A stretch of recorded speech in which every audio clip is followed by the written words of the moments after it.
Hello, and welcome to the last episode of the Battleship Brawl Companion. I'm Evil4Zerggin, and in this episode I'll be reviewing my own entry, A Crash of Stone Rhinos Mark III. The Crash of Stone Rhinos is the entire entry. Each one of these is just a stone rhino, a single stone rhino. It's called a crash because crash is the collective noun for rhinos. Um, I believe there's another option for a collective noun, a stubbornness, I believe. But I chose to call it crash after this. Well, the first place I learned it was this thoroughly mediocre Magic the Gathering card called Crash of Rhinos. It was a 8/4 trample costing entirely too much mana. Um, an unintentional pun ensued in the battle between these and the Scharnau and Neisenhorst, where two of these crashed into each other, and in doing so caused the game to crash. Totally not my intention, but it happened anyway. That's from the depths AI for you, I guess. More about the naming. Well, the first thing was the stone. This ship is made mostly out of stone, even though it only looks partially, like maybe half or less out of stone from the outside. If you look inside, you'll see the main armor is almost entirely stone with some metal detailings. More on that later. So I started with stone as the word. Now, where did Rhino come from? Well, back in the 90s, there was this expansion pack to MechWarrior 2 called MechWarrior 2 Ghost Bear's Legacy.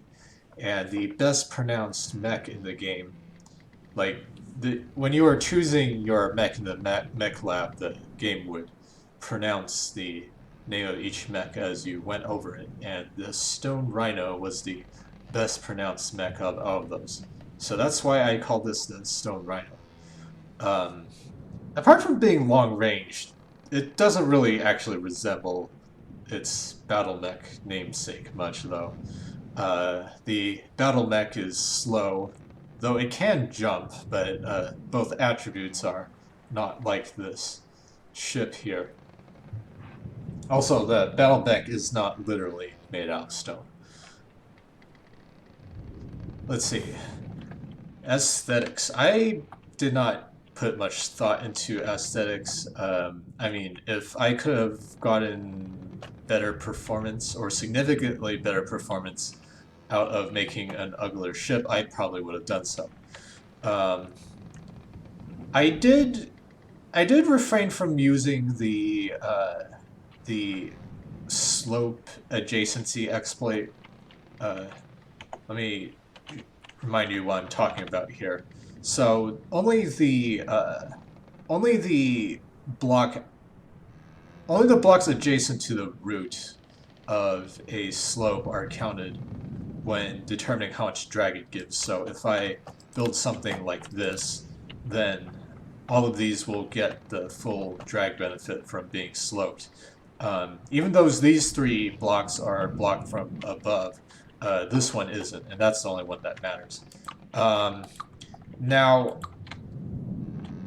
but I mean, it does. The ship isn't that big, so I wouldn't really save that much space that way. So I decided to just go with a more, at least somewhat more reasonable looking hull because let's face it, the slope exploit is super ugly and it leads to levitating triangles. Uh, yeah, but that was I think apart from some of the other sloping on the ship, probably the only real concession I made to looks. Uh, I did paint the ship. I considered painting it after a video that was made by one of my favorite YouTubers, Fontoman, um, which I'll link in the annotation here. Uh, but I mean, let's face it, it would have been a really obscure reference, even if the song accompanying the video would have uh, would have been good with the stone thing. Yeah. Let's see. But I think that's about it for soft factors, aesthetic factors. Um, if unless I remember something else later. So let's move on to the hard factors. First, we'll notice the spawn stick situation. These are quite fast craft, as I'll demonstrate in a bit, but speed does have some tricky things you need to deal with. One is the chance of ships running into each other. I mean, the faster they go, the more chances they'll have to run into each other, and the the more devastating a collision is going to be. So I want to separate these ships as far as possible. So I made this massively long spawn stick. It's like a few hundred meters on each side to make sure the ships were separated pretty much as far as I could get them at the start. Seems to have worked for the most part in this tournament. So yeah. Occasionally, one of the ships does run into the spawn stick.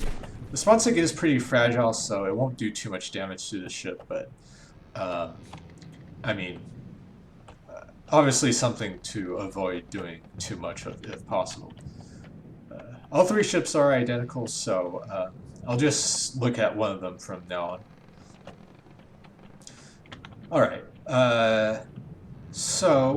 let's fire up the engines here, because that is the most superfluous aspects of the ship. I mean, there's more maneuverable ships, there's better gun ships, there's more armored ships, but this is the fastest ship in the tournament.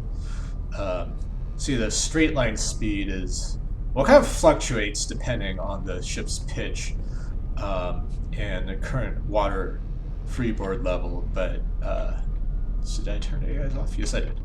But I mean, we're making. I mean, it's not dipping below 30 meters per second. In contrast, the second fastest ship, I believe it's the Cascade Squadron, makes only about 25 meters per second, maybe a bit more. I'd have to go back and check to be sure on the exact number, but I mean, this is a quite significant speed advantage. Yeah. I mean, speed. I did optimize mainly for speed, because when it comes to being shot at with crams, speed is life. Crams are slow, so you have a good chance of dodging them if you try. But I mean, you really do not want to get hit. Crams do a lot of damage. Although, in some sense, one would probably think it should be time invariant. I mean, if ships are twice as durable, well, then it just takes twice as many shots to destroy them. So, I mean, it's more of a function of the cram's low velocity than their damage. Let's see. One amusing thing is, it seems like ships can actually turn a bit even when stationary. Probably, I mean, especially if they have enough rudders. See, we can make a turn rate of about 3 degrees per second, maybe a bit less, even when the ship is more or less stationary. Or not? Well, it was working before. It's the residual speed. Residual speed? Yeah.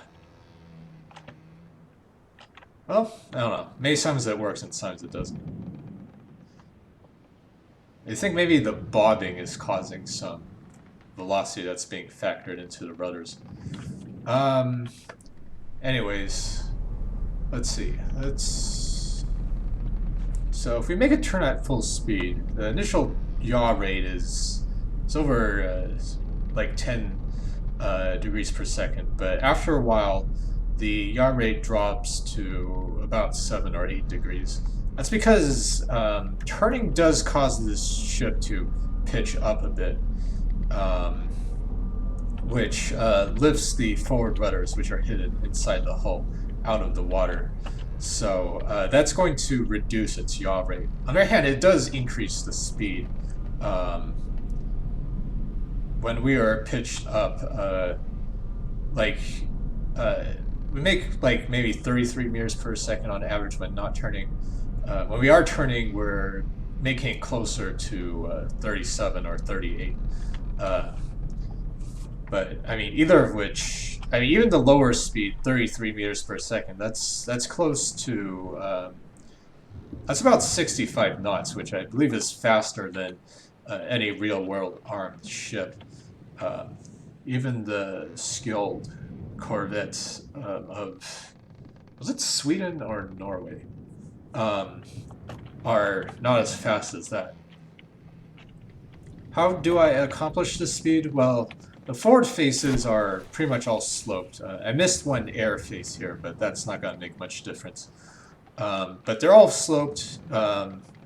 If you're thinking that your nose is not going to be terribly useful as far as internal space, then these 4-meter wood downslopes are the optimal way to go. If you think you can put some stuff on the nose, you may use more triangles and have kind of a octahedral shape. But that's going to require a longer nose if you don't go for the slope exploit, which I'll demonstrate here just so you can see what I'm talking about. So if you arrange your slopes like this, they'll still benefit from the lower drag, even though the front 3 blocks are obscured. It's only this back block that needs to be open to benefit from the slope or corner or now wedge drag bonus. But I felt it wasn't enough of a benefit to take advantage of. That's pretty much the only concession I made to looks. Let's see. So, maximum speed is a function of two things. You want to maximize your thrust and minimize your drag.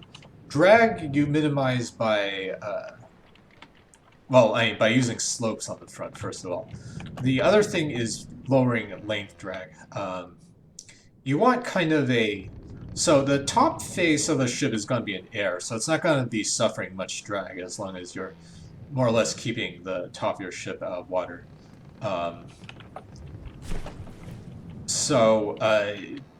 The sort of length drag optimal cross section is to have your ship being about twice as wide as it's tall, and to have kind of a rectangular cross section, because it's the area on the 4 faces on the ship that matters when it comes to length drag. Length drag is pretty high in from the depth, so the optimal length to beam ratio of a ship is only about 5 or so. Pretty small, yeah. Let's see. So that's it for drag. Now let's talk about thrust. Of course, and from the depths, propellers all produce the same amount of thrust.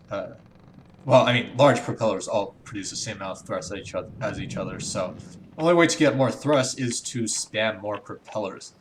In contrast to real ships, which, I mean, it's rare for even the largest ships to have more than I think 4 or so propellers. But, and from this, you gotta do what you gotta do. So, now, usually the number of propellers is limited by the number you can fit on the back, but notice that you only need 8 blocks of clearance behind propellers. So taking advantage of that, I put a bunch of propellers on the side as well. Shrink the blocks here, we can see we've got, let's see, 5? Yeah, 5 rows of 3 propellers on each side. So, in fact, there's more propellers on the sides than there are on the back of the ship. So, as long as you, so if you exploit this this propeller clearance, you can put more propellers on your ship, and in fact proportional to volume rather than the rear surface area. Um, that means a larger ship will actually be able to attain a better thrust to drag ratio, since the number of propellers you can put on is more or less proportional to volume, whereas the drag is only proportional to surface area, and of course volume grows faster than surface area. So large ships can be made faster than small ships. Let's see. Let's talk about turning. Now, it would be a real shame. One more thing about the propeller. Since they're all spread out like this, it also gives a bunch of redundancy. Even if the ship takes a bunch of hits to the back, it's still going to have propulsion. And that's key since, I mean, speed is life when it comes to a cram tournament. But speed itself isn't enough. You've got to have turning, and nothing else to keep in range. But a turning target is harder to hit. The AI only does linear prediction, so if you keep turning, the crams will have a very hard time hitting you. So just like the propellers, I've spread the rudders around the ship. We've got a couple in the back, a few internally here, if I can spot them. Did I move them? Let's see. I think I have some roughly in the middle of the ship. Maybe I don't. Let's see. Or is this an old version? 7.5.6. I did put a Lua box down, which is why the extra cost. I think this is the most recent version. There's also a few rudders on the front, as we've seen in many designs. Unfortunately, when the ship pitches up, those front rudders get lifted out of the water, so that's going to reduce the turn rate as I demonstrated. I could have sworn I put some extra rudders here, but apparently not. I would put more rudders, but the problem is that when you're traveling in the water at over 30 meters per second, stability becomes quite an issue. In fact, I had an earlier version of the Stone Rhino, the Mark II, which actually traveled even faster due to pitching up. I had the propellers mounted on the bottom, which would tend to cause it to pitch up. And pitching up meant that less of it was immersed in the water, which means a lot less drag. So it would make more between 35 and 40 meters per second. Unfortunately, it was just too unstable. It would occasionally dive deep down into the water, or it would go all nose up and just sort of stall in the water that way, which is really not something I want to be happening. So yeah, I didn't go with that in the end, which led to actually a slightly rushed design. A few of these final components were put in at the very end. Let's see. But in addition to the rudders, I also got some ACBs here. What they do is I lower the drive fraction when the control is set to yaw to that side. Basically, I'm using differential thrust to give a little extra boost to my turning. In practice, it doesn't seem to actually increase the turn rate all that much. The bulk of it is still going to come from the rudders since they just produce so much force.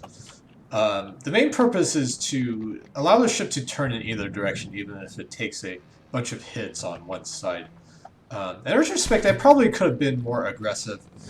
The drag force increases as the square of speed, so reducing the thrust doesn't actually reduce the speed proportionally, only as a square root. So if you cut total thrust by a quarter, your speed is only going to drop by about half.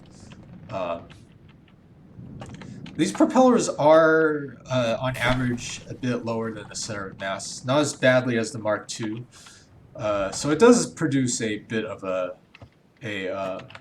let me find the center of mass here. So if we line up with the center of mass, You can see the side propellers, like the top row is aligned with the center mass, and the lower ones are going to cause a bit of an up-pitch, but not too much since they're not too far below the center mass. So it'll be a modest up-pitch, but it was not too unstable as we've seen in the tournament. Let's see. Finally, there's the engines powering them all. I didn't spend a whole lot of time on the engines. That's because engines are cheap, and each of my engines is 800 power and costs less than 200 materials. Meanwhile, each of these huge propellers is 270 materials, and I've got way more of them. I mean, so the main cost is going to be the propellers, not the engines or even fuel. Fuel is more expensive than engines typically, but even the 30,000 fuel is not as expensive as the propellers are collectively. Engines are nothing fancy. They're just these quad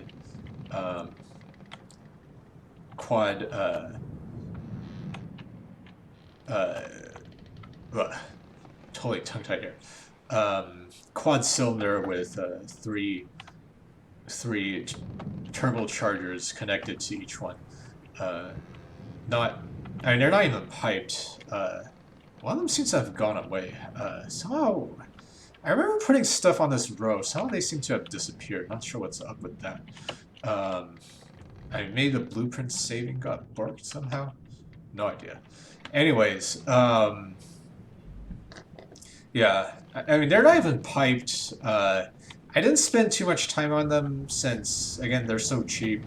I mean, I probably could have saved a few RP on fuel if I had piped them or researched a more efficient design. I mean, they're decently efficient, but not terribly so. I think the power curve, the efficiency curves got nerfed somewhat recently, so they were more efficient when I designed them. Or this is the one with missing turbochargers, actually. Yeah, that's closer to what I remember. Yeah, I could have sworn there were. I could have sworn there were turbochargers and a few rudders here, but somehow they seem to have disappeared. May I delete them by accident, or the blueprint didn't save properly? Yeah, but for redundancy, so if we fire it up again, see that I'm only using about 3,000 power out of 8,000, and again, that's for redundancy. Even if a bunch of the engines get hit. So all the engines are pretty much the same except for those missing parts. With 800 power, that makes, you guessed it, 10 engines on a pretty small ship. So, I mean, that's all just for redundancy.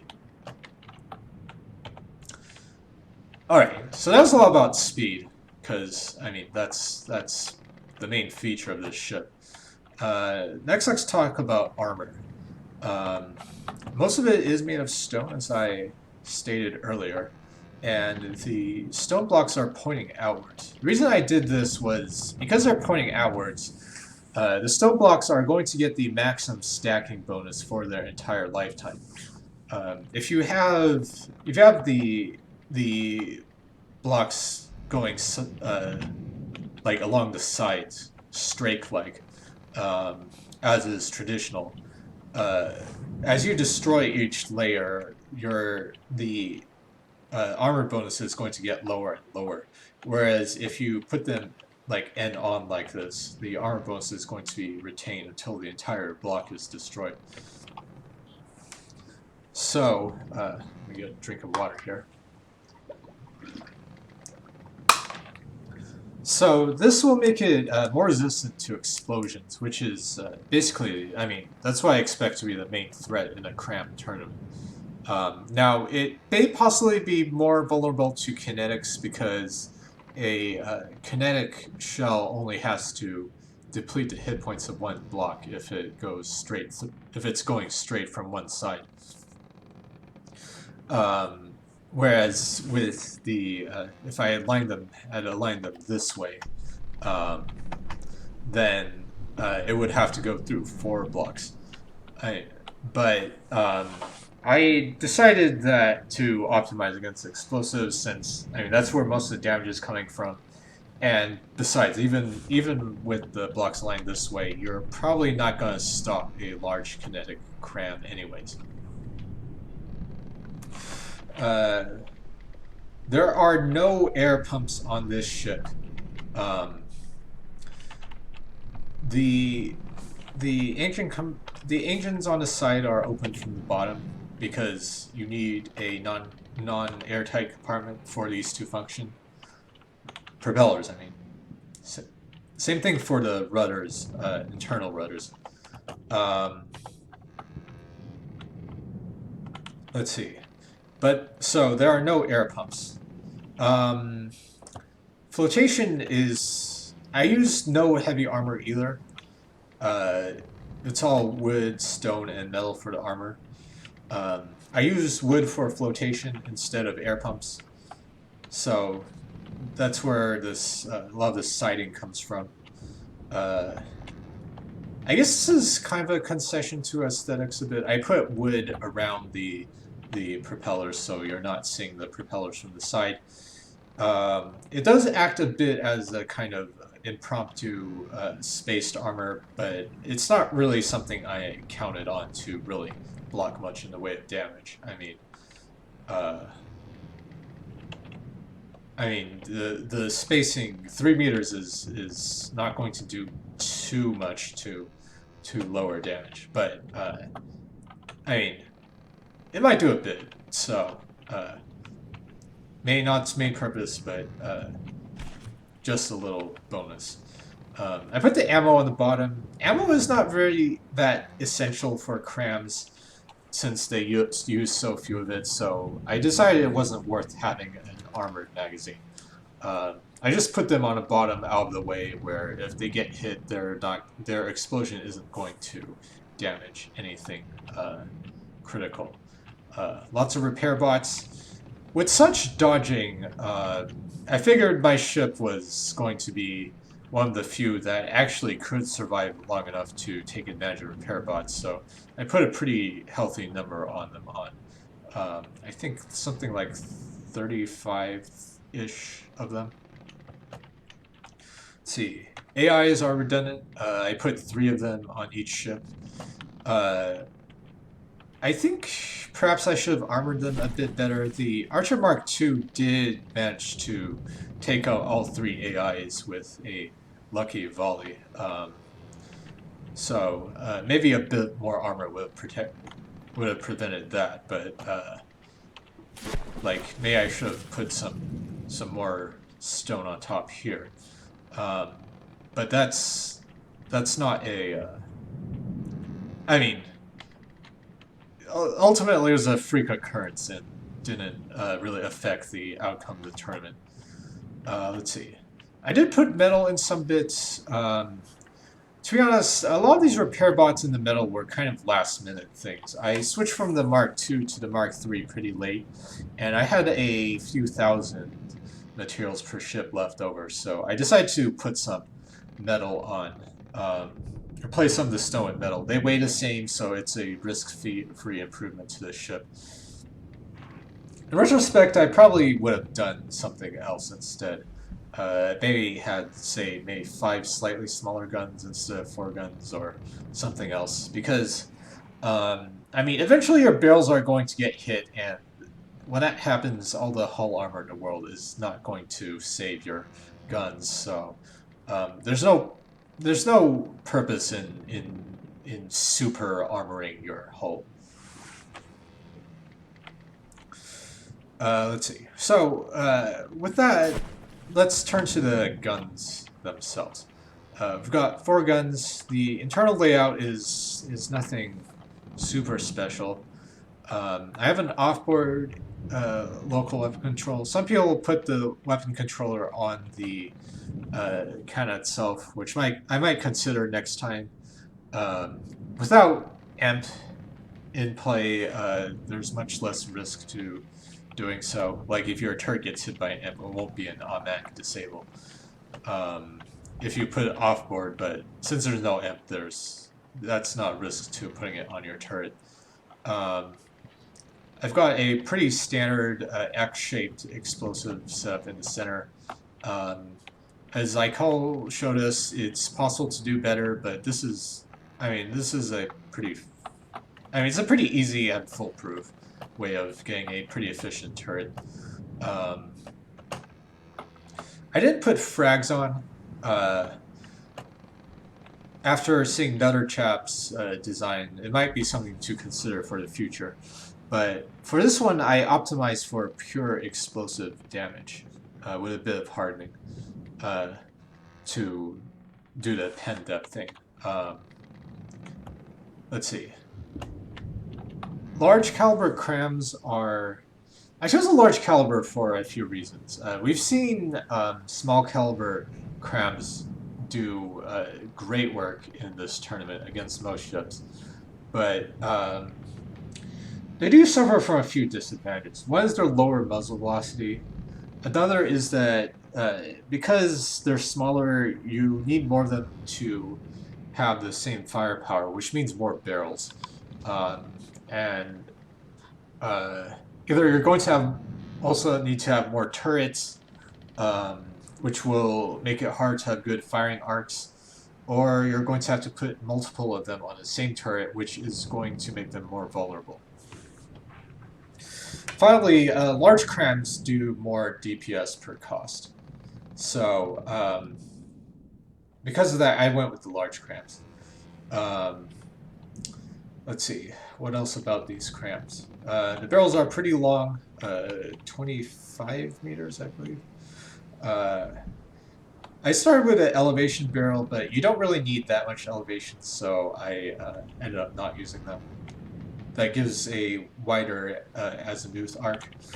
The firing restrictions are pretty conservative. I put 30 degrees to each side on the rear, which it can't aim at, which is why you suddenly saw the split fire. They're all controlled by the same AI at a time, but if one target's out of the arc, the two turrets that can't shoot at will look at another target.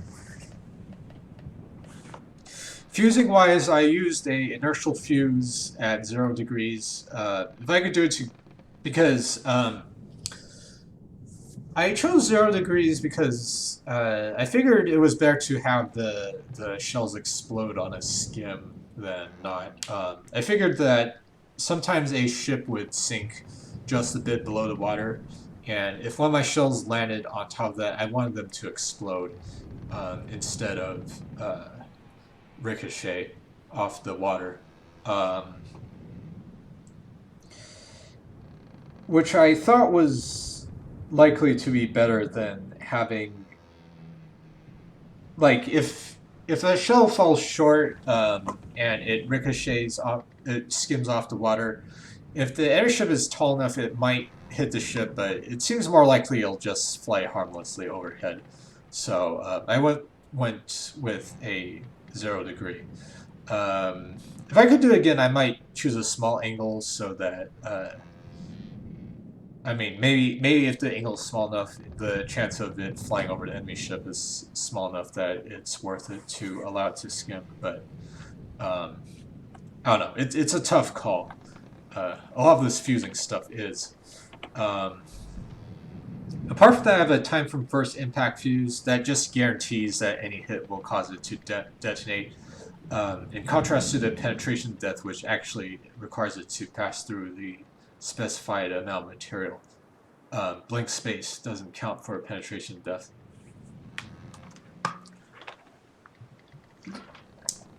I experimented with time and altitude fuses, but especially against dodging targets. I decided they were just too finicky. Sometimes they would detonate in the right place, but it seemed at least as often they would cause them to detonate where, if that continued, it might have hit the enemy ships. So, without a proven benefit, I decided to go without them. They do take up a bit of space in the shell, and without them, you have a better idea of what you're getting. I mean, I had a suspicion I might come out on top in this tournament. So, uh, I mean, if you're planning to win, it may prove to it may be prudent to be conservative. Actually, that's kind of a redundancy there, but I mean, it's good to be conservative because that way, um, I mean, if you've got the advantage, risk is only going to hurt you. Uh, let's see. What else about the guns? So the higher muzzle velocity is why I set the AI. Now, first of all, I set the target prioritization to strictly aim at the nearest target. Um, and that's also going to cause the ship to keep its distance from the nearest target, uh, which did lead to some pretty spread out battles, especially against multi-ship entries, like uh, like the Task Force 19 by Netherchap and the Cascade Squadron. Um, Now, the movement AI, I set a fairly long range, 1,200 meters. This was a bit conservative, but I really want to make sure that my ships didn't go out range for too long. I mean, when you're traveling at over 30 meters per second, it really does not take a long time to get out range if you're pointed in the wrong direction. If I could have fought at longer range, I would. Um, the broadside minimum distance is pretty close to the maximum range. This encourages constant turning and discourages the stone rhinos from getting too close. I set the turning circle to the maximum, but maybe I should have used a lower value. Sometimes I've heard that a large value can sometimes be too much. Not too much. Can sometimes confuse the AI. But I haven't personally confirmed that. Um, Finally, I've disabled reverse. I'm not sure. Sometimes the AI kind of derps out when it's reversing. Um, but sometimes I use it to avoid collisions, which would have been a plus. But I kind of went with the conventional wisdom of disabling reverse. I mean, the it's just so hard to keep the naval AI from getting into the most ridiculous shenanigans. Um, Fortunately, I've been lucky for the most part in this tournament. I think we've only seen one, maybe two collisions. I suspect in my first battle against the Cascade Squadron, there was a collision after the second battle. There wasn't any lag that I could tell, so maybe not. But that's why I suspect the two of the stone rats were behaving so oddly, with one being on the other and under the water, and the other pitching up wildly. Um, let's see. So let's go to the final thing, which I think made a lot of difference in this tournament. You'll notice that the guns are not armored at all. That's because of from the depth's strange explosion rules. I made the full explanation in the Gold Rose video, so I won't repeat it here, but I mean, just think about all you have to do to actually armor a turret. Okay, first you got armor the top, because, I mean, obviously that's the exposed part. If you're armoring a turret, that's what you got armor. But because of the explosion rules, if your top armor gets hit, then, I mean, the explosion is just going to pass through the hull and decapitate your turret. So you got to armor the neck of the turret at all. In fact, I mean, at that point, it's probably not even worth having a neck on your turret. Um, well, maybe it is. I mean, deck hits are much better than turret hits, even with armor, since they have no chance of affecting the turret itself. So I got armor the neck and the top of your turret, and you're probably using heavy metal because, I mean, you're now having to armor both the turret and the deck, and I mean, having more bulky stuff there is just bad.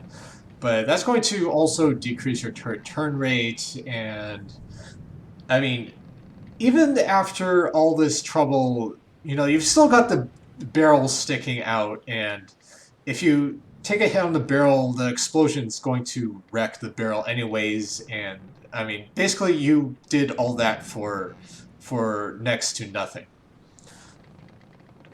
So I went the exact opposite route. I had the bare minimum amount of stuff above the deck. I mean, just only the firing piece is sticking out above the deck plus the barrel. That makes these a lot hard to hit. You know, even with the HE rains, I mean, these usually escape most of the damage. Like after a bunch of HE hit the ship, maybe I'd lose one cannon. But it's not like the most battles where a bunch of ships would lose like most of their armament in the first couple of volleys because of from the depth's ridiculous explosion rolls. Uh, yeah, for the same reason, I mean that's why I went with fewer barrels. If you're putting multiple barrels on the same turret, well, I mean, explosion one is probably going to wreck all your barrels. So, I mean, putting two barrels on the same turret is basically doubling the chance that both barrels will be taken out. So, I mean, the fewer barrels, the better. Um, now, and I think this is a great reason why the Danubia performed so well, even though I mean, it couldn't even turn, and it made it until almost the very end of the tournament. It had also very small barrels, and I mean, while its guns did get disabled quite often. It was slower than the guns that many ships got disabled. And keep in mind, this is a ship that's traveling in a straight line. I mean, when a ship that's traveling in a straight line and has barely armored barrels has one of the best weapon durabilities in the game. I mean, what's going on here? Anyways, yeah, so that's why I went with that, and probably, I mean, I would say that it was one of the biggest factors uh, I mean, why this did so well in the tournament. The other being speed and maneuverability, of course. Um, Now, I mean, Menti's planning to institute some rules which will hopefully cut down on this extreme dodginess. Because I mean, let's face it, even I've got to admit the Stone Rhinos did well in I mean, dominated the tournament, but uh, you know, the battles themselves were not exactly the most interesting to look at. And you've got some three fast moving specs on the horizon, and then the some poor ship just gets like pummeled from something that they can't touch. I mean, that's you know it was the strategy to use, but I gotta admit it wasn't the most entertaining strategy. It could have been worse. I had this idea where I would make a gigantic ship, kind of like the Gargantua.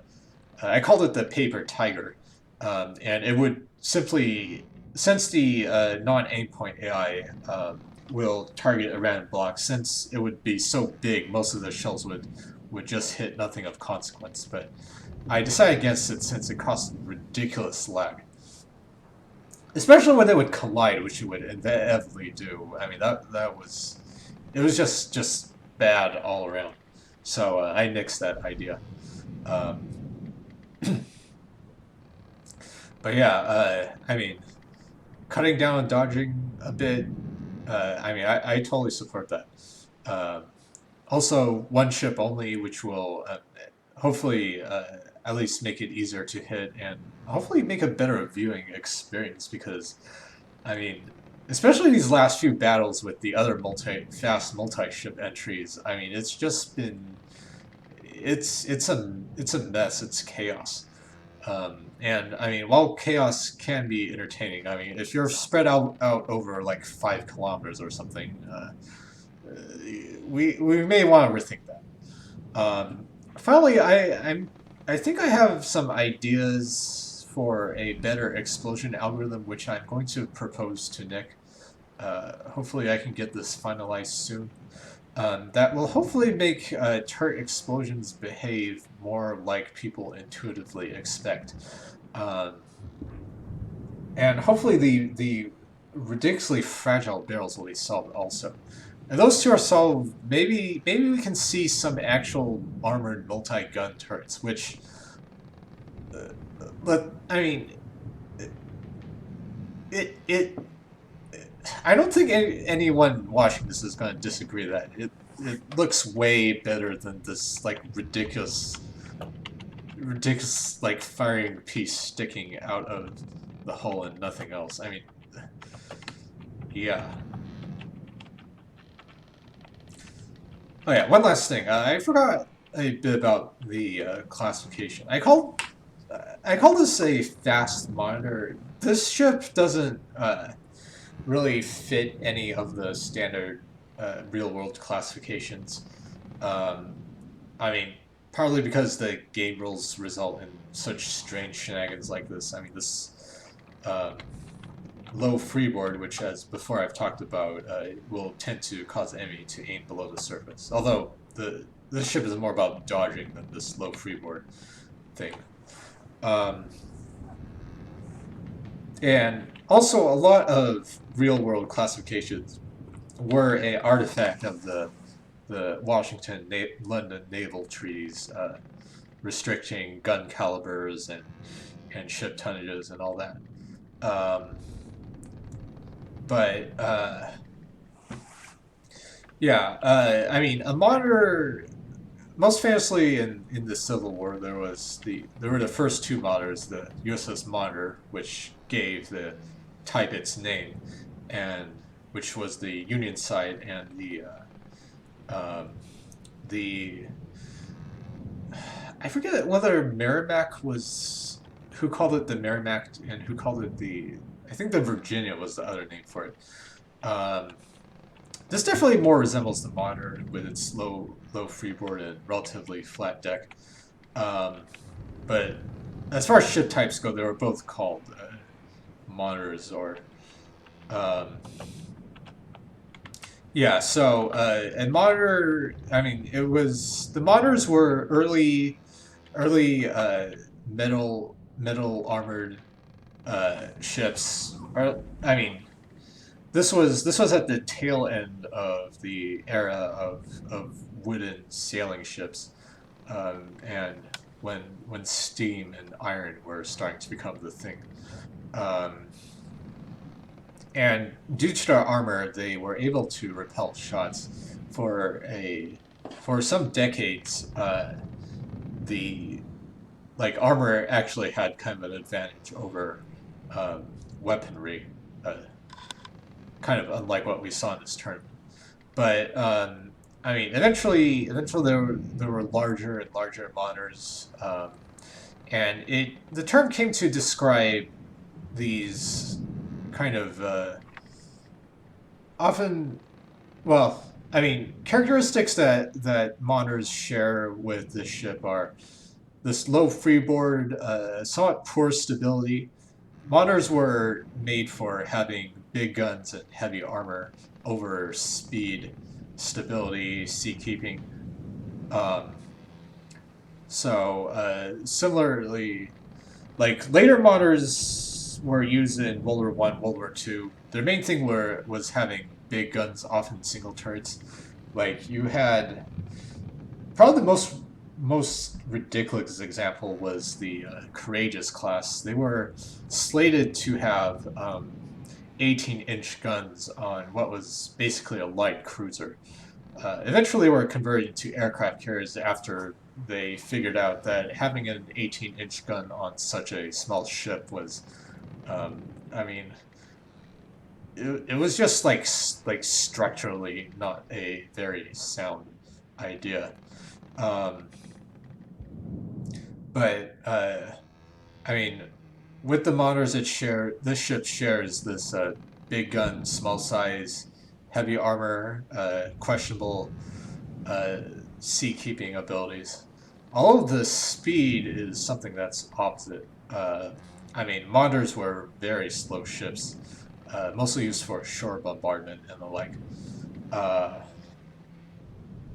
so, I mean, that's why I call these fast monitors, but I mean, these terms, it's not always. it's not always parsimonious to apply real-world terms to these ships and from the depths. Yeah. Well, that's about all I've got to say. Thanks to everyone for participating in the tournament and watching these videos, and thanks to Menti for hosting it. Yeah, it'll be interesting to see what comes out of the next season of the tournament. I haven't decided whether I'll participate in it yet. I mean, life could probably get busy at that time. Um, but I mean, we'll see. We'll see what everyone all learns from this tournament. We could see some more brutal ships in the next tournament. Um, that's about all I've got. See you all around.